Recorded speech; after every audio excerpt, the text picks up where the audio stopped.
मेरी 11th बर्बाद हो गई। जब से 11th में आए तो सर हमारा माथा खुलाने लग गया, हमारा सर दर्द होने लग गया। ज्यादातर बच्चे जो 11th में चीजें इंप्लीमेंट करने वाले वो अप्लाई नहीं करते। एनसीईआरटी इज नॉट कि सर मेरी भी 11th बर्बाद हो गई, अब मैं क्या। और 11th जनरली खराब क्यों हो जाती।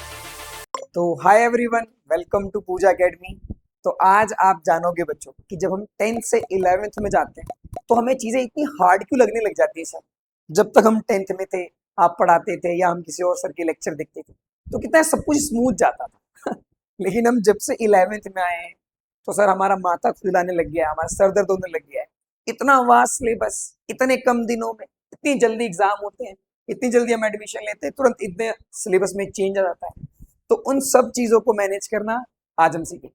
और 11th जनरली खराब क्यों हो जाती है ज्यादातर बच्चों। आप जब भी यूट्यूब पे जाओगे, अगर सर्च करोगे मेरी 11th बर्बाद हो गई है सर, और इसको ठीक करने के लिए क्या करें, तो आपको इसे बहुत सारी वीडियो चाहिए, बहुत सारी वीडियो, क्योंकि ज्यादातर बच्चे जो 11th में चीजें इंप्लीमेंट करने वाली होती हैं वो अप्लाई नहीं करते। अगर आप ये जो वीडियो देख रहे हो, अगर आपने भी मैं इसमें जो समझा रहा हूँ वो अप्लाई नहीं किया तो आप भी फिर उसी फील्ड में आ जाओ। एक साल बाद आप भी वही वीडियो देख कि सर मेरी भी 11th बर्बाद हो गई, अब मैं क्या करूं। इसीलिए उस चीज से बचने के लिए आप ये जरूर देख लो बच्चों कि अब ये जो हमारा सिनेरियो चल रहा है इसमें मैं क्या चेंज करूं, क्या लाऊं, जो आप बता रहे हो उसे कैसे अप्लाई करूं जिससे हमारी चीजें क्या हो जाए, ठीक हो जाए।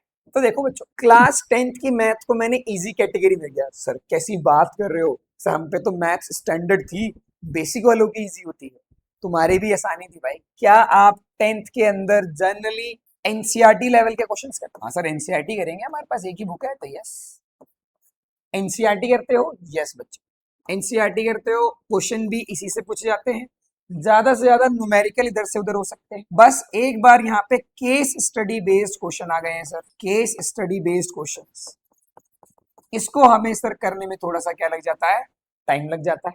बाकी all concepts are based on NCERT. और जैसे ही मैं तुम्हें बोलूं कि जब आप 11th की मैथ पढ़ते हो तो एनसीईआरटी इज नॉट इनफ। क्या बात कर रहे हो sir? Yes, NCERT is not enough.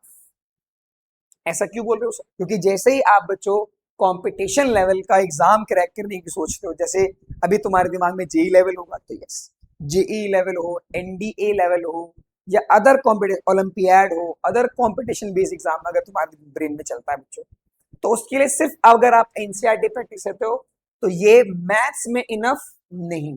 तो क्या करें सर? तो क्या करें सर बताओ, तो बताते हैं अभी आप। तो जब आप एनसीईआरटी को पूरा पूरा सॉल्व कर लेते हो, जब आप एनसीईआरटी को एक बहुत ही अच्छे लेवल पे सॉल्व कर लेते हो तो ये इनफ नहीं मानी जाती, इसके अलावा भी चीजें क्या करनी होती है, हमें सॉल्व करनी होती है। तो जैसे आप ये सॉल्व कर लो कि एनसीईआरटी सर हमारी डन, एक पे तो सर टिकी मार दो कि सर हमारे एनसीईआरटी क्या कर ली, कवर अप कर ली। ठीक है सर, अब फटाफट आ जाओ, जिस भी आप लेक्चर को देखते हो, प्रेफर करते हो, जिस भी कंपटीशन लेवल को प्रेफर करते हो, या सर आप ऑफलाइन पढ़ते हैं तो उन सर के क्लास नोट्स आपके हैंड रिटन होने चाहिए। ये बहुत जरूरी है बच्चों। अगर आप वो नोट्स खुद से नहीं बनाते तो ऐसा मान के चलो आप फिर से वही सेम मिस्टेक जो 10th में करके आए हो वही कर रहे हो। अगर आप नोट्स नहीं बनाते तो ऐसा मान के चलो अभी भी वो कॉन्सेप्ट आपका वीक ही रहे। ठीक है सर, अब मान लो सर हमने लेक्चर देख लिया, नोट्स देख लिया, नोट्स बना लिया हमने हैंड रिटन। इसके बाद बच्चों जो भी क्वेश्चन प्रैक्टिस शीट होती है उसे जरूर करना। ठीक है सर, क्वेश्चन की हमें क्या क्या जरूरी है, प्रैक्टिस करना जरूरी है। और लास्टली, अगर आप जिस भी कंपटीशन बेस पे जा रहे हो, जेई पे जा रहे हो, एनडीए पे जा रहे हो, ओलंपियाड पे जा रहे हो, जिसको भी टारगेट कर रहे हो, उनके पीवाईक्यूज करना बहुत क्या है, जरूरी है। जितना ज्यादा जल्दी हो सकता है बच्चों कोशिश करना कि आप बहुत जल्दी अर्ली स्टेज में ही इन सब चीजों को स्टार्ट करो। अर्ली स्टेज मतलब कोशिश ये मत करना कि बच्चों जब तक हमारा रिजल्ट नहीं आता तब तक हम क्लास स्टार्ट ही नहीं करेंगे सर, तब तक हम देख के क्या करेंगे सर। अपने पे कॉन्फिडेंस होना चाहिए। आपका एडमिशन जो भी आपकी सिलेक्टेड स्ट्रीम हो, चाहे वो कॉमर्स हो, चाहे वो आर्ट्स हो, चाहे वो साइंस क्यों ना हो, वो जैसे ही सेलेक्ट हो जाए तो प्लीज बच्चों जितना जल्दी हो सकता है उसको बहुत जल्दी क्या कर दो, स्टार्ट। क्यों? क्योंकि आधे से ज्यादा बच्चों का बेसिक ही स्ट्रांग नहीं होता बच्चों। और एक बार अगर आपका बेसिक फाउंडेशन ही स्ट्रांग नहीं हुआ तो फिर वही वाली बात, मेरी 11th हुई बर्बाद सर। अब मैं क्या करूं, फिर आप उसी वीडियो में लूप में आ जाओगे। तो बेसिक बहुत जरूरी है बच्चों, ये क्या करना है आपको, बेसिक स्ट्रांग करना। इनिशियल स्टार्ट करने से आपका बेसिक क्या रहेगा, स्ट्रांग। एक सर हमको एक एक्स्ट्रा एज क्या मिलेगा, एक्स्ट्रा में डबल ए लिखा है मैंने जानबूझ के। एक्स्ट्रा एज सर हमें ये मिलता है कि सर हमें टाइम पीरियड ज्यादा मिल जाता है, हमें टाइम पीरियड ज्यादा मिल जाता है किसका, टू रिवाइज द कॉन्सेप्ट। कुछ बच्चे जो लेट स्टार्ट करते हैं उन्हें आधे टाइम यही लग जाता है समझने में कि सर मैं पढ़ूं कैसे, मैं कॉन्सेप्ट को स्ट्रॉन्ग कैसे करूं, मैं इसको देखूं उसको देखूं, और जब तक वो समझ पाता है तब तक एग्जाम आ चुके होते हैं। और जो बच्चा अर्ली स्टार्ट करता है उसको एक एक्स्ट्रा एज ये मिल जाता है कि उसका टाइम बचता है कॉन्सेप्ट को क्या करने का, रिवाइज। आगे बात समझ।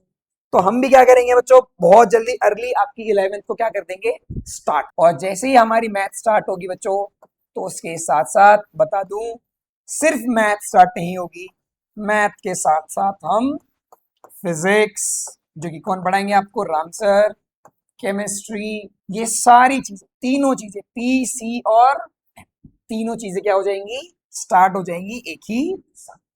बात समझ पा रहे हो। तो नेक्स्ट वीडियो में मिलते हैं जिसमें हम ये चीजें स्टार्ट करेंगे। और आई होप तुम ये सारी चीजें क्या करो बच्चों, फॉलो। और जैसे ये फॉलो करोगे आपको अपने अंदर क्या दिखेगा, इंप्रूवमेंट दिखेगा। Okay, that's it, make your self the greatest. I will see you in the next video.